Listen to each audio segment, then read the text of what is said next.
तुम्ही पण कॉटनची साडी नेसताना वेळ लागतो म्हणून नेसतच नाहीये का? किंवा साडी नेसताना खूप फुलते म्हणून तुमचा मूड जातोय का?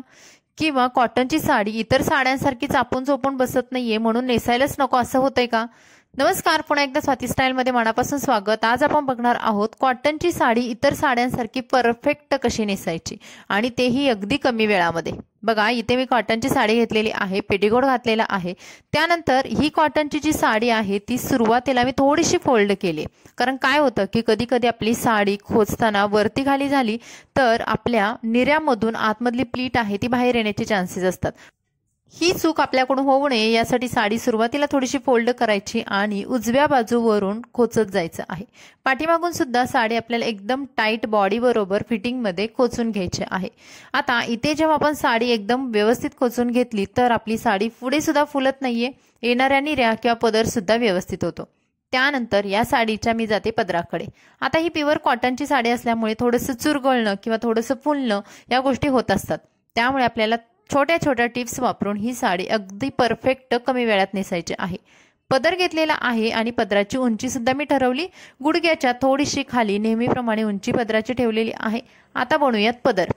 आता कॉटनच्या साड्या असतात किंवा ज्या सिल्क साड्या असतात ज्या जास्त फुगतात त्यांचे पदराच्या प्लीट्स तुम्हाला जास्त छोट्या छोट्या करायच्या नाहीत, तर अगदी मध्यम साईजच्या प्लीट्स करायच्या आहेत. यामुळे काय होईल की आपल्या प्लीट्सची संख्या आहे ती सुद्धा मध्यम येईल आणि साडीचा पदर आहे तो जास्त फुलणार नाही. छोट्या प्लीट्स केल्या तर भरपूर साऱ्या प्लीट्स आल्यामुळे पदर फुगतो आणि हे टाळण्यासाठी आपल्याला प्लीट्स ह्या अगदी मध्यम साईजच्या करायच्या आहेत. अगदी 7 ते 8 प्लीट्स झाल्यानंतर आपण या सर्व प्लीट्स गोळा करायच्या छान अशा आणि एकावरती एक ठेवून हाताने प्रेस करून घ्यायच्या. तुम्ही पायावरती सुद्धा हे प्रेसिंग करू शकता. कॉटनच्या साडी किंवा सिल्क साड्यामध्ये प्रेसिंग खूप महत्त्वाचं असतं. इथे आपल्याला पदरांच्या टोकाच्या थोडंसं अंतरावरती पिन लावून घ्यायची आहे, कारण पाठीमागे जेव्हा आपण पदर सोडतो तो पदर जास्त फुलतो आणि साडी फुगीर दिसते. हे टाळण्यासाठी आपल्याला काही अंतरावरती एक पिन लावून घ्यायची. आणि अजून एक दुसरं कारण म्हणजे जेव्हा आपण हा पदर आपल्या खांद्यावरती ठेवतो तर तुम्ही या पद्धतीने छान अशा समोरच्या प्लीट्स सुद्धा करू शकता, म्हणजे तुम्हाला एक्स्ट्रा प्लीट्स करण्यासाठी टाइम सुद्धा लागत नाही. आता बघा, आपला हा पदर बनवून झालेला आहे. पदर बनवून झाल्यानंतर जिथे नॉड आहे तिथे आपल्याला पिनाने हा पदर सिक्युअर करून घ्यायचा आहे. ब्लाऊज तुमचे नॉडचे नसतील तर काही हरकत नाहीये, जेवढा हात पाठीमागे जातोय तिथे जाऊन आपल्याला पिनाने पदर सिक्युअर करायचा आहे. त्यानंतर इथे सर्वात महत्त्वाचं म्हणजे ब्लाऊजवरती येणाऱ्या ज्या प्लीट्स आहेत त्या हाताने अशा आपल्याला प्रेस करून घ्यायच्या आहेत. कॉटनच्या साडीमध्ये तुम्ही जास्त प्रेसिंग छान केलं हाताने तर तुमची साडी बिलकुल हालत नाही आणि छान अशी बसते. प्लेट्स भरपूर छान आल्यामुळे साडीचा लुक सुद्धा अट्रॅक्टिव्ह दिसतो. त्यानंतर मानेजवळ येणारी प्लीट आहे ती छान वरच्या साईडला घेऊन कमरेजवळचा भाग बनवायचा आहे. एका हाताने छान अशा प्लीट्स करून घ्यायच्या आणि त्यानंतर कमरेजवळचा भाग बनवायचा आहे. आता तुम्ही बघाल, जेव्हा माझ्या उजव्या पायावरती छान अशा साडीच्या प्लीट्स पडल्या आणि डाव्या पायावरती मी आता कमरेजवळ भाग बनवून घेते.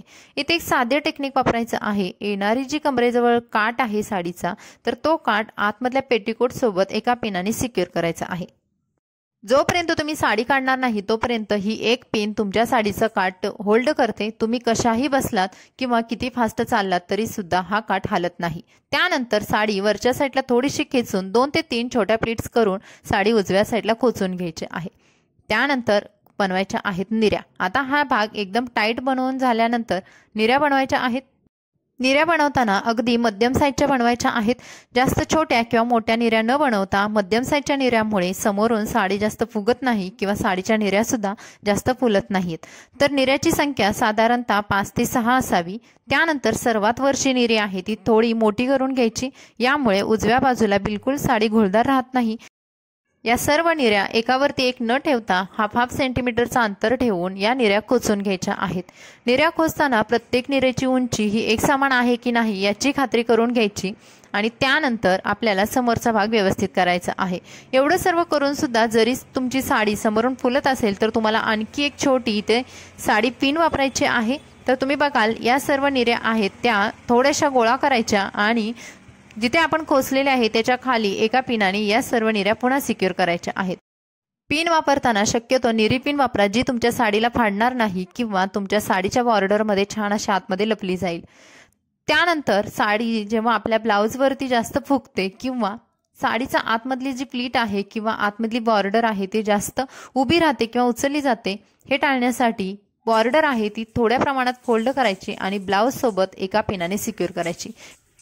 पिन लावताना आतमधल्या साईडवरून लावायची, जेणेकरून पदराच्या प्लीट्स आहेत तर त्याच्या आतमध्ये ती पिन लपली जाईल आणि तुम्ही बघाल पदराच्या ज्या प्लीट्स ब्लाऊजवरती येतात त्या एकदम सुंदर बसलेल्या आहेत।